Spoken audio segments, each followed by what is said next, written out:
Hi everyone.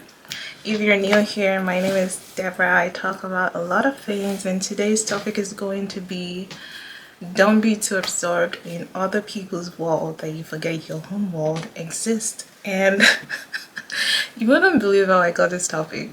I was literally just sitting on the toilet and I was like, oh, that's really nice. I like to talk about how I got different topics, like how I get my inspiration from, because I just think it's nice.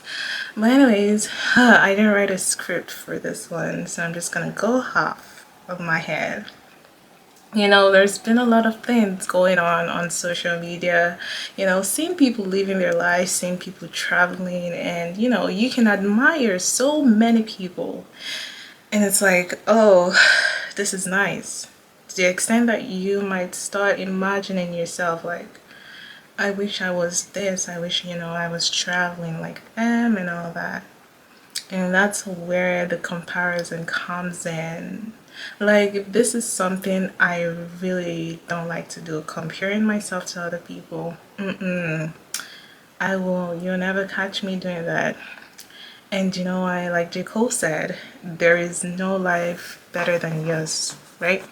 There's no such thing as a life that's better than yours, because if you listen to that rap song, he talks about like how he sees someone online TV wearing different gold, and you wish you were that person, but you don't even know what that person is going through, and you think they have it perfect and you want to be in their situation. And it's like, only if you ever knew. It's nice. It's nice to see rich people talk about different things. Am I saying I'm not gonna be rich one day? No, I will be rich. I will be wealthy. But I'm like, where I am right now is good. The future me already exists, and I know I'm going to get there. And that's the same thing with like being contented with where you are. But when we start to look at, do you see that? When we start to compare ourselves to other people online and we start to look at things, it's good to admire, it's good to laugh, it's good to be like, oh yeah, I'm gonna add this to my to-do list, to my travel list. But subconsciously, when you keep seeing that content all over and all over and all over again, it's like, it gets to a point where you actually need to sit down and, talk to yourself. Ask yourself what's going on. If you find yourself like the daily things you're doing, the mundane things you're doing are starting to, eek you out, are starting to get annoying because you simply can't live the life you want to live, or you see other people living and you just get so annoyed because of that. You need to sit down and ask yourself, am I getting absorbed into other people's life, people online, people that I don't even know their deepest secret? I don't even know what they're going through. People choose to post certain things online, but you truly don't know what they're going through personally, okay? And just because they choose to show only the good things doesn't mean they don't have a personal problem they're going through. Some might be going through grief, and you just think, oh yeah, they have it together. No. Do I think anyone has it together? No, I don't think so. I think people are dealing with different challenges, and it's like you just learn to live with it. You just learn to, live with it, and to, I don't want to use the word cope because that's a struggle mentality. You don't cope with things, you learn to accept it, but you don't let it define you as a person. So in order to not get absorbed in other people's world, but to focus on you in your own world, means to be contented with what you want, to set goals for yourself, with what you want to achieve in life. What do you want? Where do you see yourself in the next 2 years? Where do you see yourself in the next 5 years? What do you want for your future self?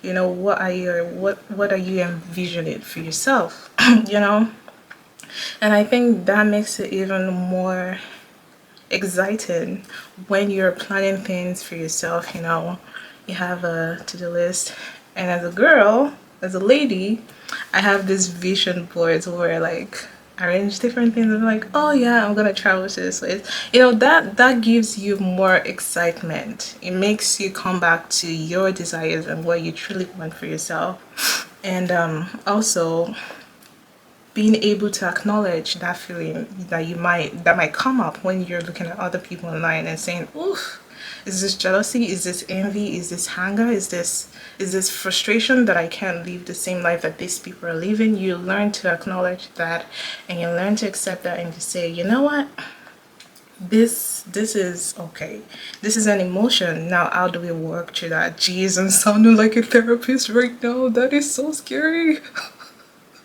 Anyways, and then we learn to walk through that. Oh my god, I didn't want to sound like that. And we learn to walk through that. And I think the secret is to find the little things to be grateful for every day, you know. And sometimes it can be hard. People got different challenges, so I think being able to wake up and do things even when you don't feel like it. Sometimes I take 3 hours to stand up from my bed because I just, you know, I'm just scrolling through my phone. And you know, I know it's not good. I know it's not a good habit, but you know, but when I finally stand up, I am grateful, like, oh, finally gotten out of my bed. And I walk through my neighborhood. I'm like, oh yeah, the weather is nice today. You know, I see a random insect. Oh, nice, you know. And it could be different for me. It could be different for you. But find little things to be grateful for. What else can I think of? And do things that feed you as a person. Do things that make you happy. Is it exercising? Is it running? Is it drawing? Is it singing? What is it, talking? Is it rapping? What else? What else? Is it watching a movie? Is it hanging out with a friend? What else? Anything that you think is going to bring you out of that, you know, out of that state of mind. And you don't force a feeling. You work your way through that feeling. You don't force to live that feeling. So even feeling angry right now, actually I need to go to a rage room because these days I've been feeling like breaking things. So I'm like, oh yeah, going to a rage room would really help. So like I'll use that as an example. If you feel so many emotions being pent up in your body, you gotta look for a healthy way to, you know, release that. So yeah, if I feel sad right now, I'm gonna cry. So what? You know, when I was younger, I thought crying was not okay. I thought, you know what, people can't see me cry because then I am weak. And even till right now, I still find it hard to cry in public because I think it's such a icky thing to do.